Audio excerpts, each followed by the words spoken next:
Bueno, según nuestro temario, ahora toca ver siembra y calendario agrícola, ¿no? Vamos a ver un poquito de, o sea, de siembra y un poco del calendario. Sin embargo, hay otras formas de cómo se concibe esto del calendario, ¿no? Que tiene que ver con el calendario lunar, ¿no? O los calendarios de permacultura, pero que eso lo vamos a dejar un poquito, el calendario lunar, cuando veamos las diferentes, eh, ¿cómo se llaman? Labores culturales. Entonces, bueno, hablando de la siembra, ¿no? Ya que conocemos un poquito de sustratos, hay diferentes formas de hacer la siembra, ¿no? Básicamente directa e indirecta. Entonces, la siembra directa tiene que ver con poner la semilla justamente ya se llama emplazamiento definitivo, ¿no? En su lugar definitivo. Y como ya habíamos hablado, pues requiere que el suelo debe tener ciertas condiciones de humedad, de temperatura, ¿no? Y que entonces ya esté como justo preparado, ¿no? En esta mezcla de sustratos que hemos visto para recibir a la semilla, ¿no? Sobre todo, pues tiene que ser un espacio que proporciona no solo humedad, por ejemplo, que serían las primeras condiciones que necesita la semilla para germinar, sino que también le pueda proporcionar nutrientes, ¿no? Entonces, que es algo típico de siembra directa, que se hace, por ejemplo, en suelo, pero nosotros lo vamos a hacer en algún contenedor, ¿no? Entonces, tenemos que diseñar bien esa mezcla. Nosotros le sugerimos uno a la sesión pasada, pero bueno, como decía Alan, dependiendo del tipo de cultivo, esto puede ser variable, ¿no? ¿En qué caso se recomienda la siembra directa? Ya habíamos hablado un poquito más de eso, pero cuando son, por ejemplo, de un cierto tamaño, cuando son semillas grandes, en general se recomienda que la siembra sea directa, ¿no? Porque uno puede darle seguimiento a esa semilla y que germine, ¿no? Sabemos dónde la vamos a colocar y cómo va a crecer, ya que van a ser plantas grandes, ¿no? Desde el principio. Entonces, imaginen, no sé si han germinado, pues, frijol, por ejemplo, verán que los cotiledones, ¿no? Las radículas son grandes, entonces no se pierden. Ese tipo de plantas se recomienda sembrarlas de manera directa, pero también, por ejemplo, las que son cuya parte comestible, como las zanahorias, ¿no? Los rabanitos, son raíces, se recomienda que se haga directamente. ¿Por qué? Porque si lo ponemos en semillero, a veces cuando se trasplanta, eh, muchas de estas plantas tienen tallos muy delgaditos, y se hace muy difícil su trasplante, a veces no sobreviven al trasplante, pero sobre todo porque este tipo de cultivos, cuando se trasplantan, tienden a deformarse, ¿no? Entonces, digamos que la raíz ya llevaba un cierto camino, y cuando nosotros lo cambiamos de recipiente, pues entonces empieza a cambiar su rumbo también. Si se encuentra con una piedrita, va a cambiar su rumbo y eso hace que se deforme, ¿no? Entonces, bueno, no solo para raíces, sino también, por ejemplo, para otro tipo de, igual cuyas partes vegetativas son subterráneas, ¿no? Como las papas, como las zanahorias, ¿no? Los que tienen los bulbos, las cebollas, ¿no? Rizomas, todos esos se recomienda que hacerlos en siembra directa, ¿no?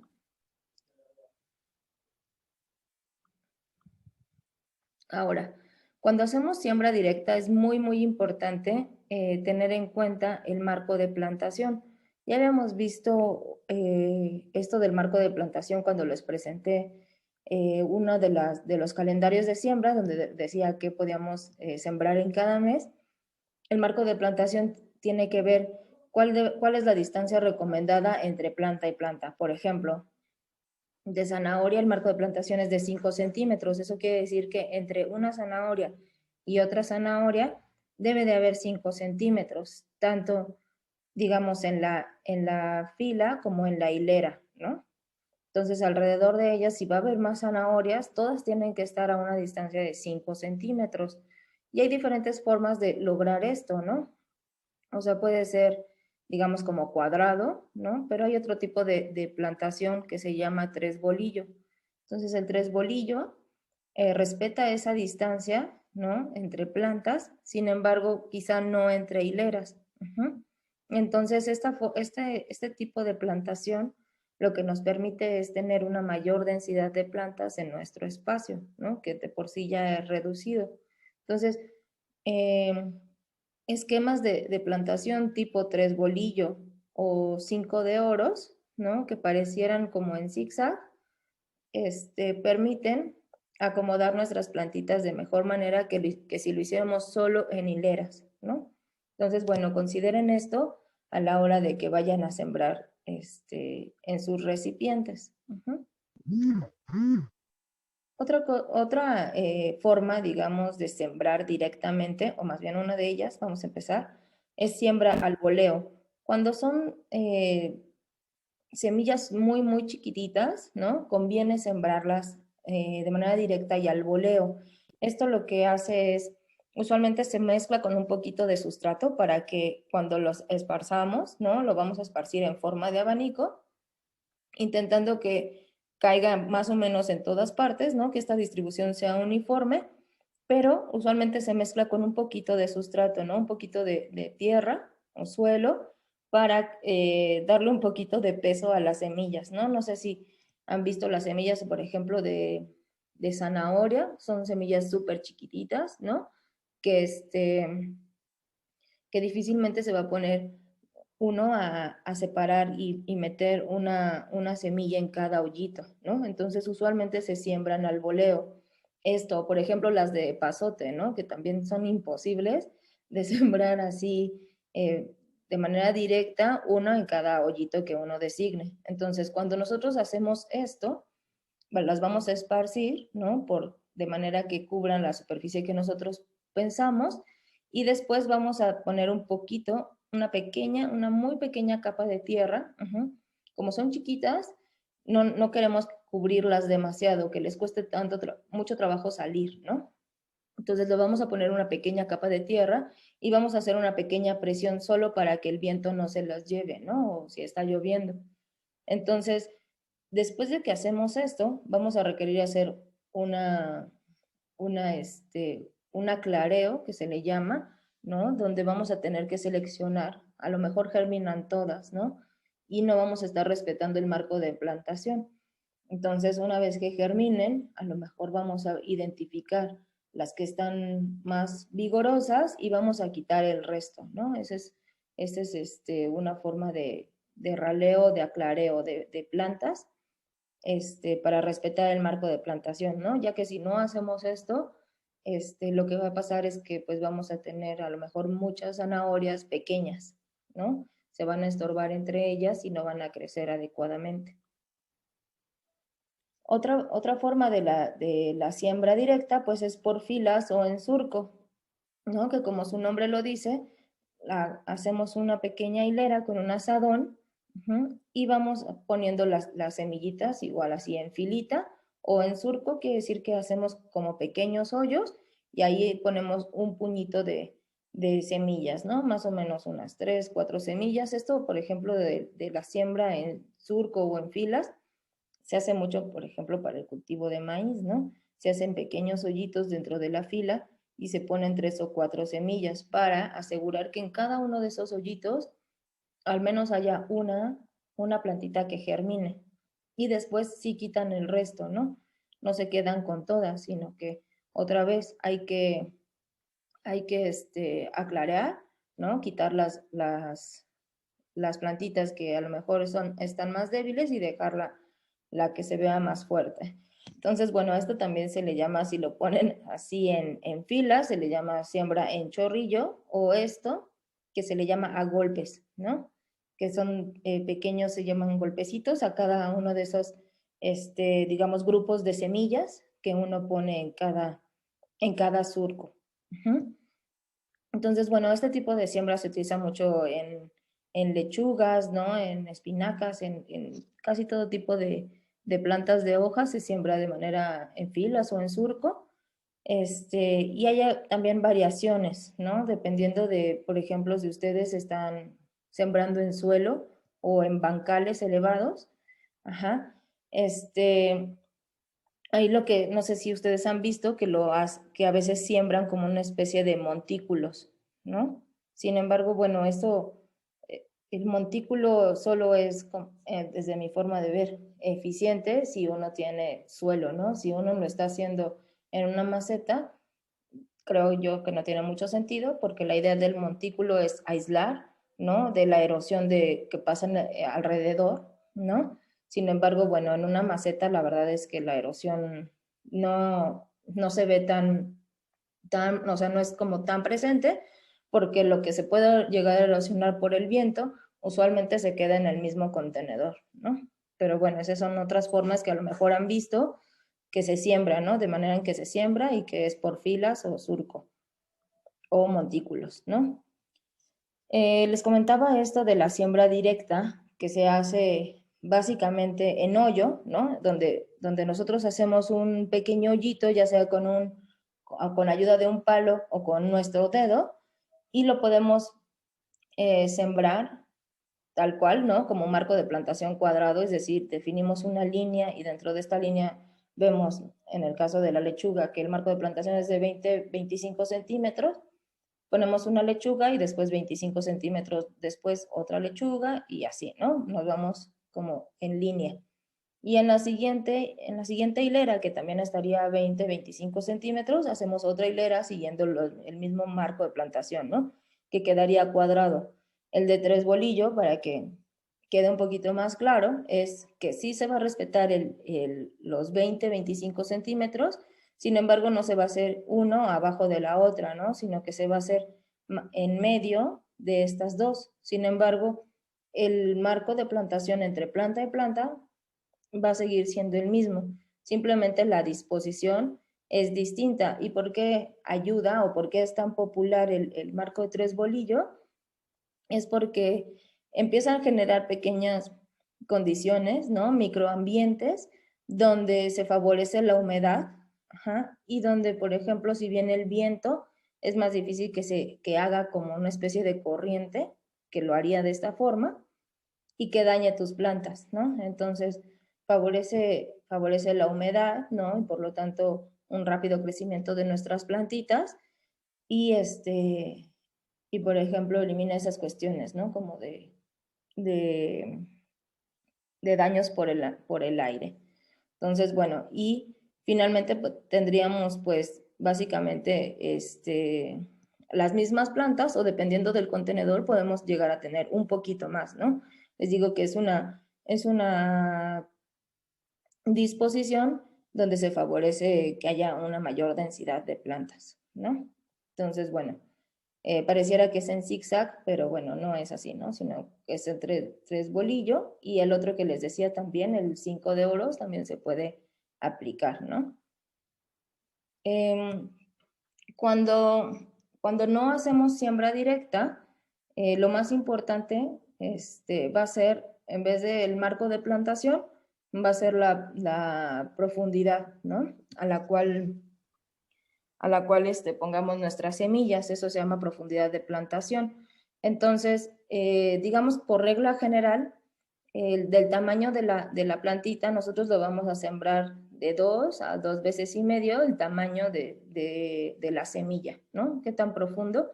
Entonces, por ejemplo, esta sería no lo sé, es un frijol tal vez.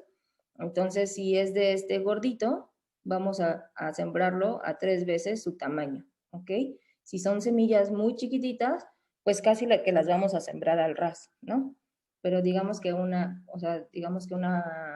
regla con la siembra indirecta es sembrar a la semilla dos o tres veces su tamaño, ¿no? Esa sería la profundidad ideal. Entonces, y aquí no nos importa el marco de plantación porque si ustedes han visto los semilleros, hay veces que están muy juntitos entre ellos, ¿no? Ahorita vamos a hablar de ellos. Por ejemplo, estos pequeños espacios donde nosotros vamos a poner a germinar nuestras semillas, que está destinado a ese fin, ¿no? Se le llama almácigo.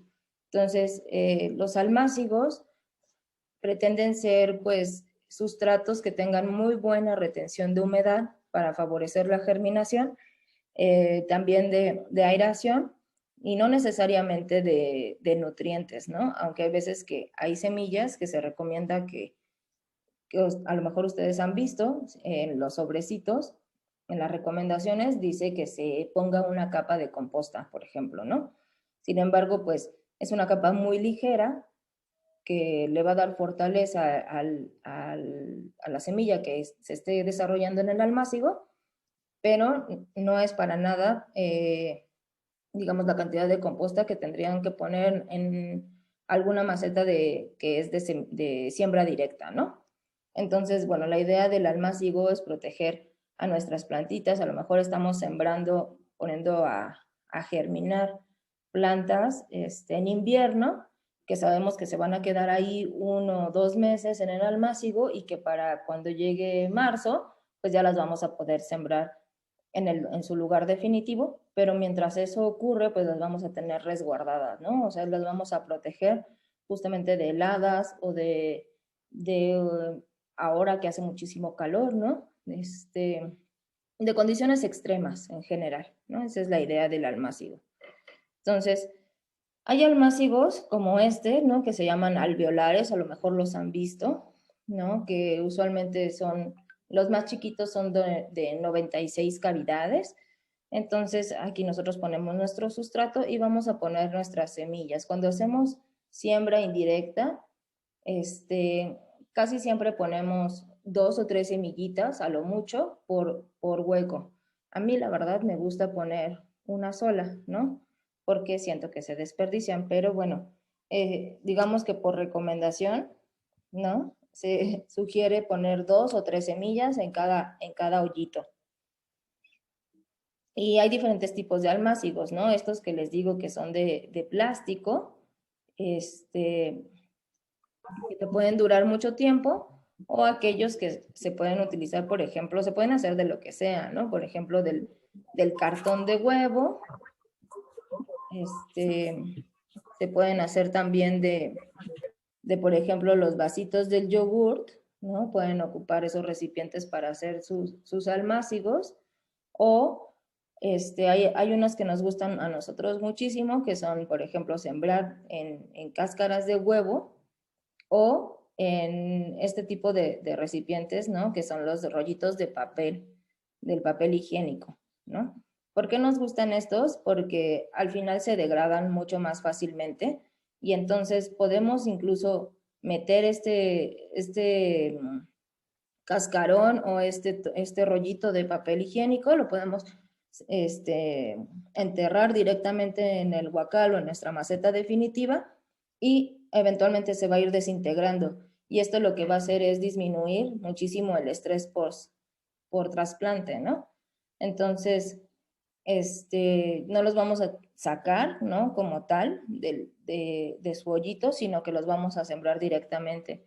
Hay otra variante que a mí me gusta tal vez un poco más que la del rollo del papel, que es utilizar el rollo de papel como molde para hacer semilleros, ¿no? Pequeños contenedores, pero de papel, de periódico, ¿no? Entonces, si lo vamos a hacer así, pues hay que escoger un periódico que no tenga tintas de colores que puedan contaminar un poco nuestras macetas y se degradan mucho más rápido, ¿no? A mí es lo que me gusta un poco más, que no limita tanto. Hay veces que los rollos de papel, dependiendo de la marca, algunos son más duros que otros, pero bueno, como los vamos a estar regando, se van a ir ablandando, ¿no? Entonces esa es una buena idea que les vamos a pasar un videito de cómo hacerlos con periódico, como yo les menciono. Pero bueno, ustedes más bien vean qué recursos tienen a su alcance y de manera que puedan establecer sus semilleros, ¿no? Sus propios almácigos. ¿Cuánto tiempo van a estar en el almácigo? Eso depende mucho de la especie y ustedes van a ir viendo. Miren, por ejemplo, no sé si se ve aquí al fondo, este es un almácigo de estos de plástico, ¿no? De 96 cavidades. Y vean, ¿no? O sea, cuando uno saca la plantita, pues está toda llena de raicitas, ¿no? Entonces esto eventualmente sí va a representar un estrés, ¿no? De que de que la raíz esté expuesta, pero bueno, hay que hacerlo, sobre todo si van a hacer este tipo de trasplantes, pues hacerlo igual que los riegos, en la mañana, muy en la mañana, o ya por la tarde, tarde-noche, ¿no? Justamente para evitar que se deshidraten y estresar más a nuestras plantitas. Entonces, bueno, miren, en lechuga es muy fácil ver, más o menos, almacigos de lechuga, de brócoli, de jitomate, se dejan aproximadamente un mes. Es muy importante que una vez que emergen los cotiledones, recordarán que hablamos de los cotiledones, ¿no? Que en el caso de las dicotiledóneas suelen ser redondeados. Una vez que salen estos cotiledones, sí les tiene que dar ya un poquito más el sol, ¿no? Para que no se alarguen. Las plantitas se alargan, forman tallos muy delgaditos buscando la luz, ¿no? Es un fenómeno que se llama etiolar. Entonces, hay que evitar que nuestras plantas se etiolen y para eso vamos a dejar que estén mucho más en el sol. Entonces, esta es una buena germinación de lechugas, ¿no? Vean que el tallo no se alargó, se mantiene corto y entonces podemos saber cuántas semanas tiene esta lechuga, ¿no? Es muy fácil en las lechugas porque cada hojita representa una semana. Entonces, por ejemplo, estas lechugas llevan una semana y media quizá, ¿no? Le está saliendo la segunda hoja. Recuerden que estos son cotiledones, no se consideran hojas verdaderas, entonces tiene dos hojitas verdaderas. ¿Hasta cuándo vamos a pasarlas ya al lugar definitivo? Pues justamente hasta que tengan 4 hojitas verdaderas, ¿no? Más o menos un mes. Igualmente, por ejemplo, bueno, hay algunos que se tardan mucho más y van a ver que el crecimiento es más lento, como los pimientos, las cebollas, el apio, ¿no? Los chiles se tardan mucho más, ¿no? Entonces, bueno, solo por favor tengan en cuenta porque este es un error así que a todos nos ha pasado de que ponemos a germinar semillas, no nos damos cuenta a lo mejor en qué momento germinan y se nos empiezan a alargar, ¿no? Les falta sobre todo sol. Entonces, ese sería un detalle que yo les digo que tomen en cuenta. Y la otra es, a mí, por ejemplo, me gusta, en el caso de las lechugas, me gusta germinarlas en topper, ¿no? Así, tal cual como el experimento de la primaria, ¿no? Me gusta poner un topper y unas servilletas o de estas como servitoallas que son un poquito más gruesas. Y pongo la servitoalla, pongo la humedezco bien, ¿no? Tal que no sea así que las semillas estén nadando, pero que estén muy, muy bien húmedas y ya pongo mis semillitas y las tapo, ¿no? Esto hace que además se genere un poquito de calor, es como una especie de mini invernadero, ¿no? A mí me gusta así. Y entonces una vez que empiezan a germinar, apenas sale la radícula, ya las paso en un semillero, ¿no? Por ejemplo, de, de este tipo, ¿no? Ya los pongo aquí y ahí dejo que crezcan ya un mes, ¿no? Un mes, 2 meses, dependiendo de la especie. Por ejemplo, vean estas parecen espinacas, ¿no? Y parece que ya tienen como 3 semanas. Esto que ven aquí no es correcto. Esto está, o sea, está bonita la imagen de los cascarones, pero vean qué largos se les hicieron los tallos, ¿no? Esto quiere decir que obviamente no las pusieron al sol cuando empezaron a germinar. Y además recuerden que aquí ya les hace falta seleccionar qué plantitas se van a quedar, ¿no? No pueden estar viviendo aquí las 3 juntitas. Entonces, bueno, eso para que más o menos tengan en cuenta cuánto tiempo van a pasar sus plantitas en los almácigos.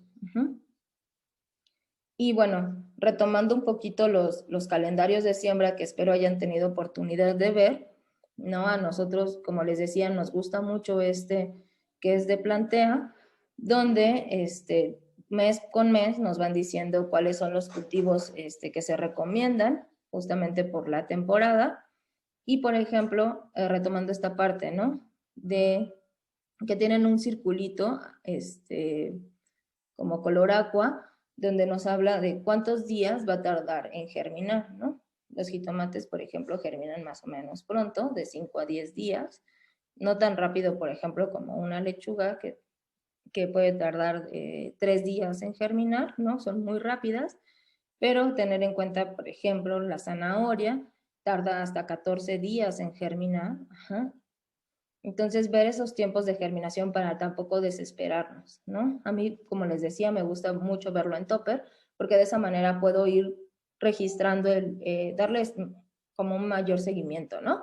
Mientras que si las entierro, pues ya no supe qué pasó, ¿no? Y hay veces que me ha pasado también que he puesto estos almácigos de los de 96 pozos, ¿no?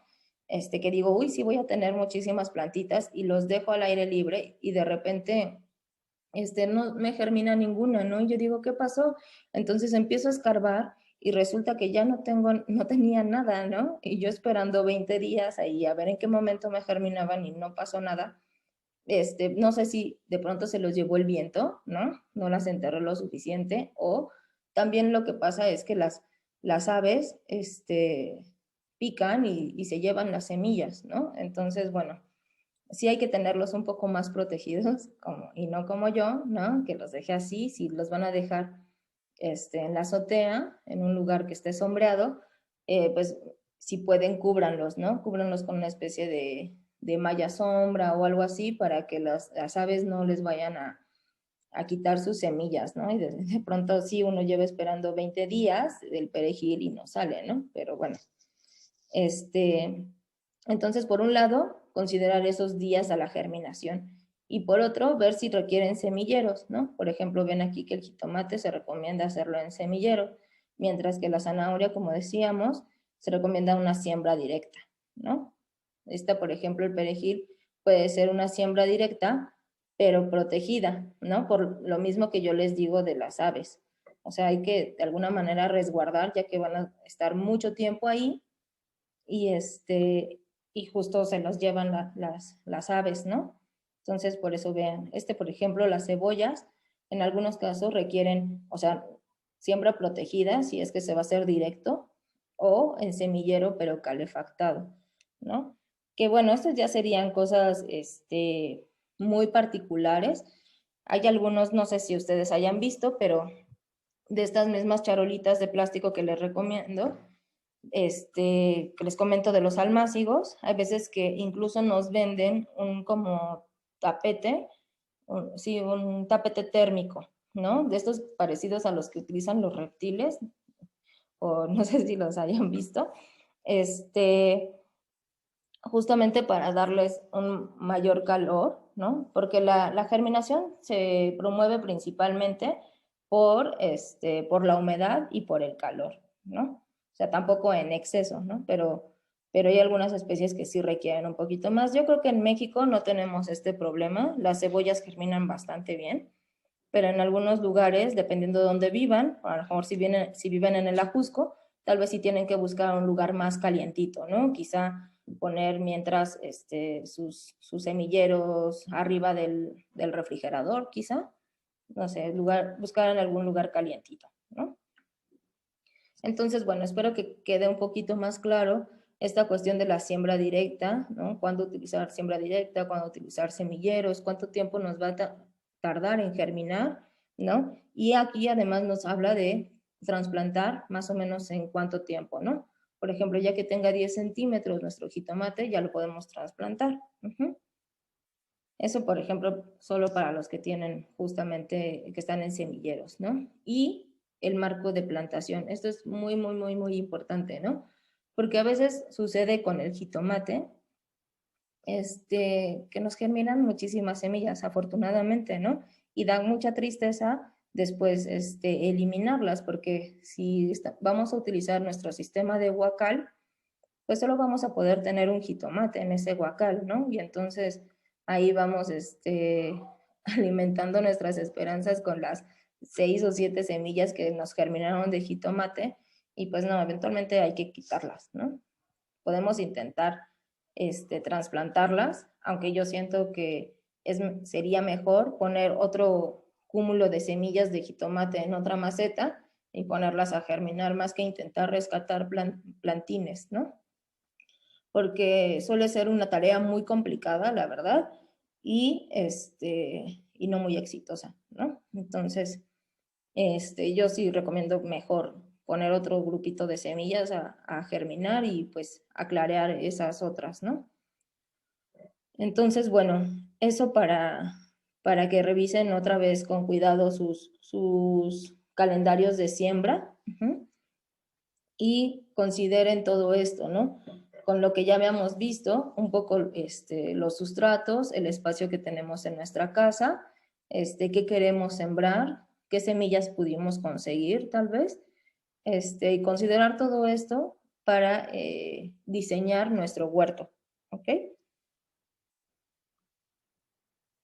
Otra cosa que tenemos que hacer justamente en esta cuestión del diseño es que no vamos a poner un guacal solo para un jitomate, ¿no? Sería un desperdicio de espacio.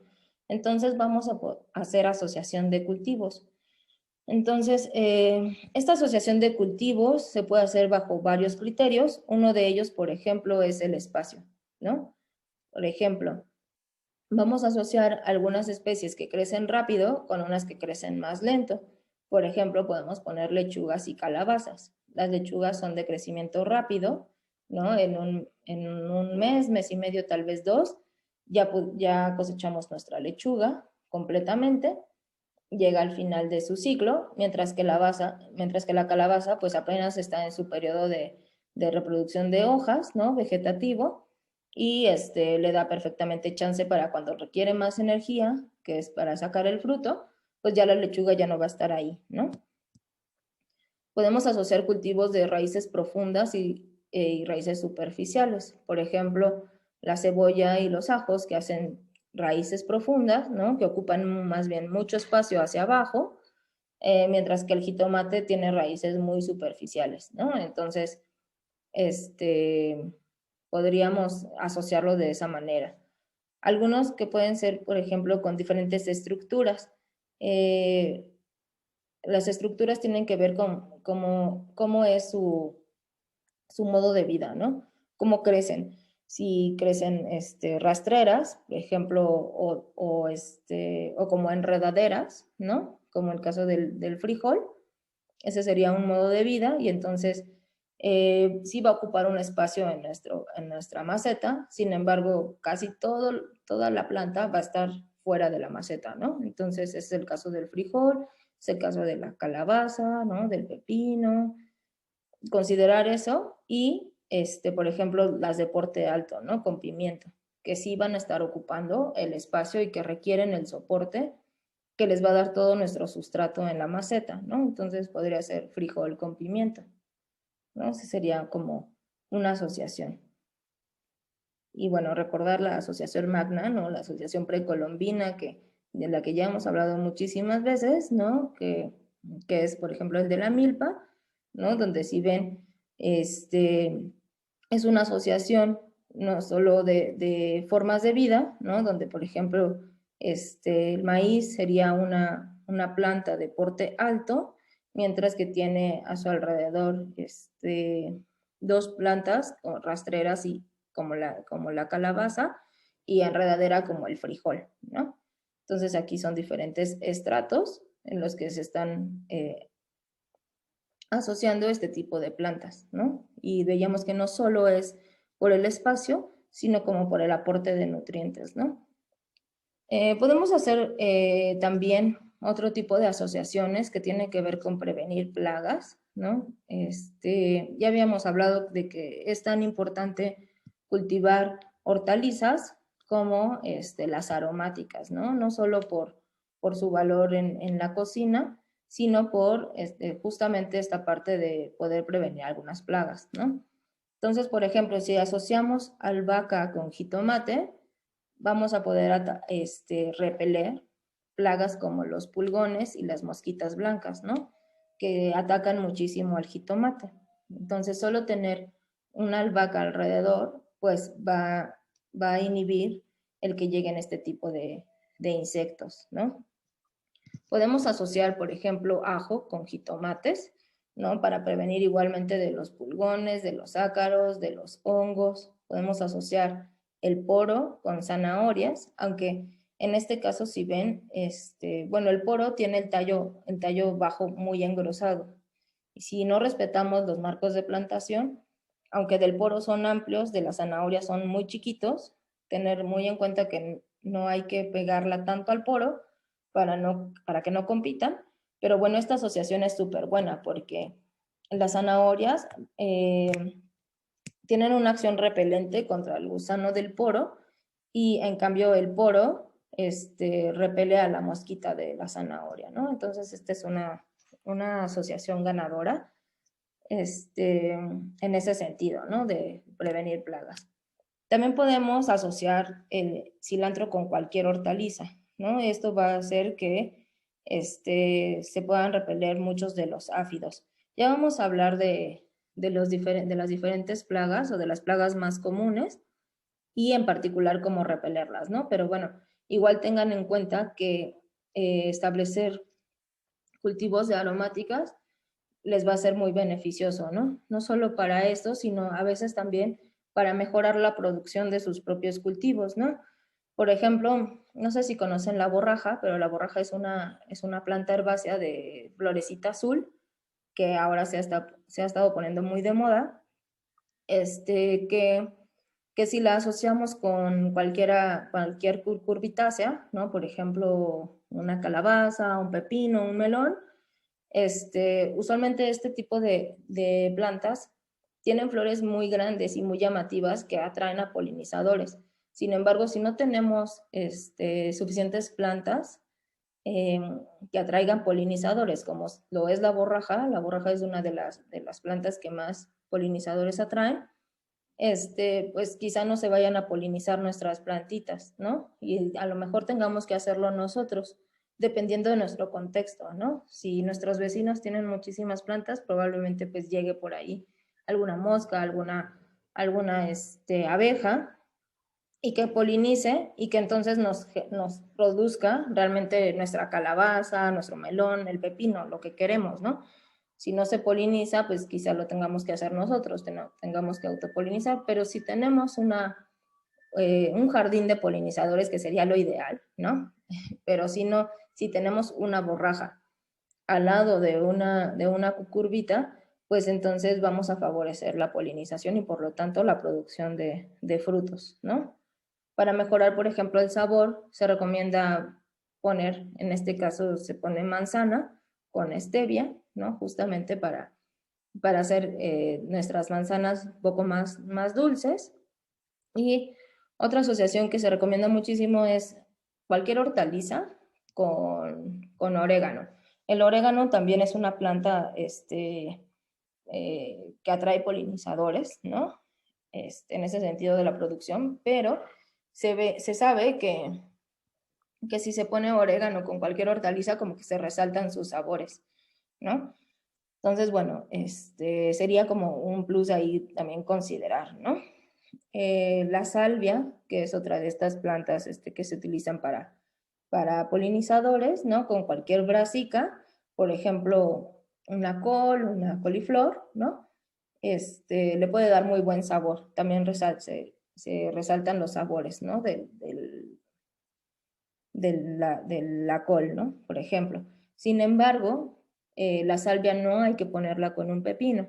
Y entonces, bueno, a eso voy, ¿no? A que hay asociaciones que se pueden hacer o que nos recomiendan o que ya sabemos que funcionan, pero hay otras asociaciones que nosotros quizá queremos probar, ¿no? Y para eso, pues hay muchas tablas de asociaciones. A mí me gusta mucho esta, que se las voy a compartir. Este solo es un pedacito, ¿no? Por motivos de la presentación, pero se las vamos a compartir y ustedes pueden consultar otras también, donde la idea es que nosotros veamos quiénes se llevan bien, ¿no? Quiénes son buenos vecinos. Entonces, por ejemplo, vemos aquí que la selga con la albahaca no la vamos a poder juntar porque no se llevan bien, ¿no? O sea, aquí la bolita roja nos indica una incompatibilidad y puede ser porque dentro de ellas mismas, o sea, compiten o se generan ciertos metabolitos en las raíces de uno que afectan al otro y entonces, bueno, no es recomendable ponerlas juntas, ¿no? Igualmente, si se acuerdan de cuando hablamos de la clasificación de hortalizas, que tampoco es bueno poner plantas de la misma familia, ¿no? Juntas, porque compiten por los mismos nutrientes, ¿no? Sin embargo, por ejemplo, podríamos poner una selga junto con un apio o junto con una berenjena, ¿no? Entonces, de esta manera podemos ver cuáles son las asociaciones positivas, ¿no? Y cuáles son las negativas.